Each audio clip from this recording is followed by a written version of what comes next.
ദൈവത്തിൻ്റെ അതിവിശുദ്ധമായ നാമം വാഴ്ത്തപ്പെട്ടതാകട്ടെ. ഞാൻ സിസ്റ്റർ ജയ ആൻഡോ മംഗലത്ത്. ഞാൻ ജന്മം കൊണ്ട് ആലപ്പുഴക്കാരിയാണ്. എന്നാൽ എൻ്റെ പ്രവർത്തന മേഖല കാസർഗോഡ് ജില്ലയിലാണ്. ഞാൻ ഓർഫണേജ് കൺട്രോൾ ബോർഡിൻ്റെ കൗൺസിലറായിട്ട് സാമൂഹ്യനീതിയിൽ ജോലി ചെയ്യുന്നു. ഞാൻ 2019 ആദ്യമായി ഈ കൃപാസനത്തിലേക്ക് കടന്നു വന്നു. ഉടമ്പടി എടുക്കുക എന്നുള്ള ആഗ്രഹത്തോടു കൂടിയൊന്നും അല്ല, ജസ്റ്റ് ഒന്ന് കണ്ടുപോകാം എന്ന് വിചാരിച്ചു മാത്രം കടന്നു വന്ന് ഈ കോമ്പൗണ്ടിനകത്തേക്ക് കയറുമ്പോൾ ഒരു വലിയ ഉൾവിളി, ഞാൻ തനിച്ചാണ് വന്നത്, ഒരു വലിയ ഉൾവിളി ഉടമ്പടി എടുക്കണം എന്ന് തോന്നുകയും അങ്ങനെ ഉടമ്പടിയുടെ നടപടികളിലേക്കൊക്കെ കടന്നുകൊണ്ട് ഉടമ്പടി എടുക്കുകയും ചെയ്തു. ഞാൻ എൻ്റെ ആത്മവിശുദ്ധീകരണം മാത്രമേ എനിക്കായിട്ട് ഉടമ്പടിയിൽ വച്ചിരുന്നുള്ളൂ. ബാക്കിയെല്ലാം മറ്റനവധി വിഷയങ്ങൾ എൻ്റെ കുടുംബത്തിലും ഞാനുമായി ബന്ധപ്പെട്ടവർക്കുള്ളതുമായ വിഷയങ്ങളാണ് വെച്ചിരുന്നത്. അങ്ങനെ 2019 ഞാൻ മടങ്ങിപ്പോയി.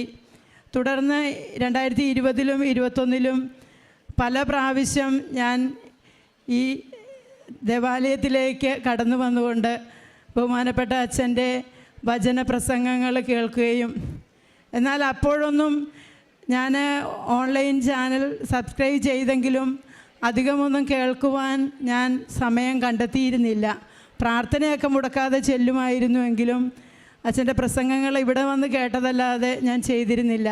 എന്നാൽ 2022 ഒക്ടോബർ മാസം ഞാൻ വീണ്ടും ഇവിടേക്ക് കടന്നു വരികയും ഉടമ്പടി പുതുക്കണം എന്നുള്ള ആഗ്രഹത്തോടു കൂടി തന്നെ ഇവിടേക്ക് കടന്നു വരികയും ഉടമ്പടി പുതുക്കിയപ്പോൾ എൻ്റെ വ്യക്തിപരമായ ഒരാവശ്യം കൂടി ഞാൻ അതിൽ വെച്ചു. വയ്ക്കാനുണ്ടായ കാരണം, ഒരു 20 വർഷത്തോളമായി എൻ്റെ കാലിൽ ചൊറിഞ്ഞ് നീർക്കെട്ട് പോലെ ആയിക്കട്ടെ ഇങ്ങനെ പൊറ്റൻ പൊളിയുന്ന പോലെ ഒരു അസുഖം ഉണ്ടായിരുന്നു. ആയുർവേദത്തിലും ഹോമിയോയിലും അലോപ്പതിയിലും മാറി മാറി മരുന്ന് കുറിച്ച് തന്നിട്ട് കഴിച്ചും കഴിക്കാതെയുമൊക്കെ 20 വർഷത്തിലധികം കടന്നുപോയി. അങ്ങനെ ഇരിക്കെയാണ് ഞാൻ കഴിഞ്ഞ 2022 ഒക്ടോബർ മാസം ഒരു 7-ാം തീയതി ഗവൺമെൻറ് ആശുപത്രിയിലേക്ക്, കാസർഗോഡ് കാഞ്ഞങ്ങാട് ഗവൺമെൻറ് ആശുപത്രിയിലേക്ക് കടന്നുപോയി. അവിടെ ചെന്നപ്പോൾ ഞാൻ സോഷ്യൽ വർക്കറാണ്. ഈ തെരുവിൽ അലയുന്നവർക്ക് ഭക്ഷണം എത്തിച്ചു കൊടുക്കുകയും അവരുടെ കാര്യങ്ങൾ നോക്കുന്നു. പിന്നെ ഓർഫണേജ് കൺട്രോൾ ബോർഡിൻ്റെ കൗൺസിലറായിട്ടൊക്കെ സേവനം ചെയ്യുന്നു. അങ്ങനെ കുറേ പാവപ്പെട്ടവരുടെ ഇടയിൽ വർക്ക് ചെയ്യുന്നത് കൊണ്ട് ഒരുമാതിരിപ്പെട്ട ഉദ്യോഗസ്ഥർക്കൊക്കെ എന്നെ നല്ലവണ്ണം അറിയാം. അപ്പം ഞാൻ ആശുപത്രിയിലേക്ക് കടന്നു ചെന്നപ്പോൾ ഒരു 10-30 വയസ്സുള്ള ഒരു ഡോക്ടറാണ്. ആ ലേഡി ഡോക്ടറാണ് എന്നോട് ചോദിച്ചു, ഈ കാല് സിസ്റ്ററിൻ്റെ തന്നെയാണ്, ഒന്നൊരു ചിന്താഗതിയൊന്നും സിസ്റ്ററിനില്ലേ എന്ന്. എനിക്കതെൻ്റെ ഹൃദയത്തിൽ കൊള്ളുന്ന ഒരു വിഷമമായിപ്പോയി. ഞാൻ ഡോക്ടറുടെ നിന്ന് ചീട്ട് വാങ്ങിച്ച് മരുന്ന് വാങ്ങിച്ച് ഞാൻ താമസിക്കുന്ന ഭവനത്തിലേക്ക് കടന്നുപോയി. ഞാൻ എല്ലാ ദിവസവും പ്രത്യക്ഷീകരണ പ്രാർത്ഥനയും സായങ്കാലത്തെ പ്രാർത്ഥനയുമൊക്കെ ചെല്ലുന്ന ആ പുസ്തകത്തിലെ മാതാവിൻ്റെ പടത്തിലേക്ക് നോക്കിക്കൊണ്ട് കണ്ണുനീരോടുകൂടി ഞാൻ ചോദിച്ചു, അമ്മേ മാതാവേ, ഡോക്ടർ കളിയാക്കുകയായിരുന്നോ അതോ തമാശയാക്കുകയായിരുന്നോ എന്ന് എനിക്കറിയില്ല. എന്നാൽ ഞാൻ നൊമ്പരത്തോടെയാണ് അത് കേട്ടത്. എൻ്റെ കാലിന് നീ സൗഖ്യം തരുമോ എന്ന് ചോദിച്ചുകൊണ്ട് ഞാൻ ഉടമ്പടി തൈലമെടുത്ത്, എൻ്റെ കാല് ഇതുപോലെയായിരുന്നു ഉണ്ടായിരുന്നത്. ഞാൻ തൈലമെടുത്ത് കാലിൽ പുരട്ടി അവിടെ കുറച്ച് നേരം കരഞ്ഞുകൊണ്ട് പ്രാർത്ഥിച്ചുകൊണ്ടൊക്കെ ഇരുന്ന് അങ്ങനെ അന്നേ ദിവസം കടന്നുപോയി. പിറ്റേ ദിവസവും ഞാൻ തൈലം പുരട്ടി. 3-ാമത്തെ ദിവസം ഞാൻ തൈലം പുരട്ടി അവിടെ കിടന്നുറങ്ങിപ്പോയി. ആ ഉറക്കത്തിൽ ഞാൻ അമ്മ മാതാവ്, ഇതേ വസ്ത്രധാരിയായ അമ്മ മാതാവ് എൻ്റെ മുൻപിൽ കടന്നു വരുന്നത് സ്വപ്നത്തിൽ ഞാൻ കാണുന്നു.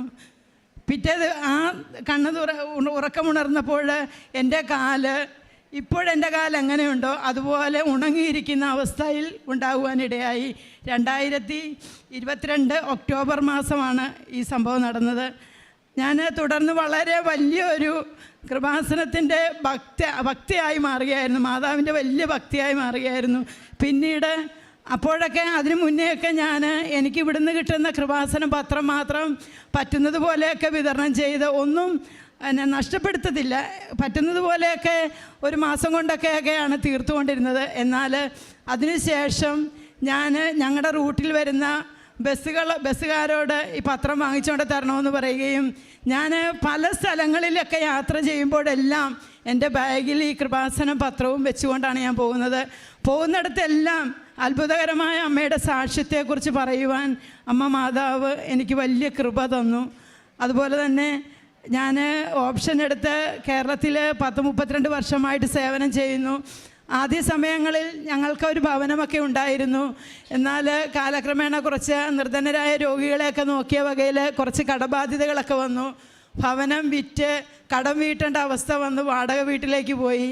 ഏകദേശം 20 വർഷം 20-ലധികം വാടക വീടുകൾ മാറേണ്ട ഒരവസ്ഥ വന്നു. കാരണം ഞങ്ങൾ വാടക വീട് എടുത്ത് പോകുമ്പോഴേക്കും ഒന്നിൽ അതിൻ്റെ ഉടമസ്ഥൻ അത് വിൽക്കും, അല്ലെങ്കിൽ അത് പൊളിച്ചിട്ട് വലിയത് പണിയേണ്ട ഒരു ചിന്താഗതിയിലേക്ക് ആ മനുഷ്യൻ വരും. അങ്ങനെ അവസാനം ഞാൻ ഈ 2022 ഒക്ടോബർ മാസം ഇവിടേക്ക് ഉടമ്പടി പുതുക്കുവാൻ കടന്നു വന്നപ്പോഴും മാതാവിൻ്റെ മുമ്പിൽ വെച്ച ഒരു പ്രത്യേക ഒരു ആവശ്യമായിരുന്നു. ഞങ്ങൾക്ക് ആരും അവിടുന്ന് പോകണമെന്ന് പറയാത്ത ഒരു ഭവനം തരണമെന്ന്. പ്രിയപ്പെട്ട സഹോദരങ്ങളെ, ഞാൻ ഇവിടുന്ന് ഉടമ്പടി എടുത്തിട്ട് തിരിച്ചു ചെന്ന് 2-ാം ദിവസം തന്നെ എൻ്റെ പ്രിയപ്പെട്ട സഹോദരങ്ങളും എന്നോടൊരു സ്നേഹവും സൗഹാർദ്ദവും ഉള്ളവരെല്ലാവരും കൂടി ചേർന്ന് എനിക്കൊരു ഭവനം, ഞങ്ങൾക്ക് താമസയോഗ്യമായ ഒരു ഭവനം എടുത്തു തന്നു.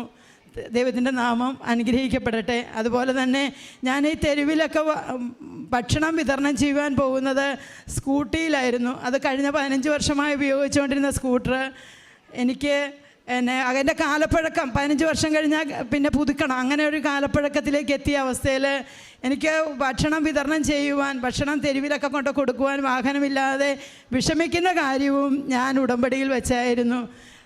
ആ നിയോഗവും 2 ദിവസത്തിനുള്ളിൽ തന്നെ ഒരു പുതിയ വാഹനം, അതും ഞാൻ മനസ്സിൽ പോലും വിചാരിക്കാത്ത രീതിയിൽ, ഞാൻ മനസ്സിൽ പോലും വിചാരിക്കാത്ത കളറിൽ, അത് അമ്മ മാതാവ് ഇട്ടിരിക്കുന്ന ആ ഡ്രസ്സിൻ്റെ കളർ തന്നെയുള്ള ഒരു വാഹനം എൻ്റെ പ്രിയപ്പെട്ട ഒരു സഹോദരൻ എനിക്ക് വാങ്ങിച്ചു തന്നു. തീർച്ചയായിട്ടും ഞാൻ ചോദിച്ചതെല്ലാം അതിലും ഉപരി നന്മകൾ തന്നുകൊണ്ട് മാനിച്ച് അനുഗ്രഹിച്ച ഒരു നന്ദി സൂചകമായിട്ടാണ് ഞാനിവിടെ നിൽക്കുന്നത്. അതുപോലെ തന്നെ എൻ്റെ കൂടെ അടുത്ത് ഇടപഴകിക്കൊണ്ടിരുന്ന എന്നുമായിട്ട് വളരെ സ്നേഹബന്ധത്തിലുള്ള ഒരു സഹോദരി, ഞാൻ കൃപാസനത്തെക്കുറിച്ചും മാതാവിനെക്കുറിച്ചും അല്ലെങ്കിൽ അച്ഛൻ്റെ പ്രസംഗം ഓൺലൈനിൽ എനിക്ക് ഈ 2022 ഞാനിവിടെ വന്ന് ഉടമ്പടി പുതുക്കിയതിന് ശേഷം ദിവസവും ഞാൻ ഏറ്റവും കുറഞ്ഞതൊരു 3 പ്രസംഗമെങ്കിലും അച്ഛൻ്റെത് ഓൺലൈനിൽ പഴയതൊക്കെ കേൾക്കുന്ന ഒരു സ്വഭാവമുണ്ട്. ഞാൻ ചെടി നനയ്ക്കുകയാണെങ്കിലും അത് ഉറക്കം വെച്ചുകൊണ്ട്, അല്ലെങ്കിൽ ഞാൻ അടുക്കളയിൽ പച്ചക്കറി പണിയെടുക്കും, എന്ത് ചെയ്താലും ഞാനത് കേൾക്കുന്ന ഒരിതുണ്ടായിരുന്നു.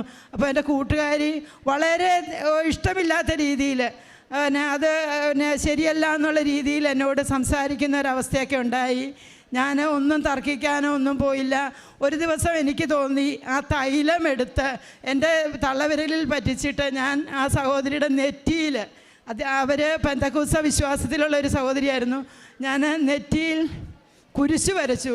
അപ്പോൾ ഉടനെ അത് തൂത്ത് കളയാൻ ആ സഹോദരി ശ്രമിച്ചപ്പോൾ ഞാൻ പറഞ്ഞു, ബിനു തൂത്ത് കളയരുതേ, ദൈവം നിന്നിൽ പ്രവർത്തിക്കും. പ്രിയപ്പെട്ട സഹോദരങ്ങളെ, ഇന്ന് അതിലേറെ സന്തോഷത്തോടെയാണ് ഞാൻ നിൽക്കുന്നത്. ഇന്ന് ആ പ്രിയപ്പെട്ട സഹോദരി എൻ്റെ കൂടെ ഇവിടേക്ക് കടന്നു വന്നുകൊണ്ട് ഇന്ന് ആദ്യമായി അവളുടെ ജീവിതത്തിൽ ഉടമ്പടി എടുത്തു.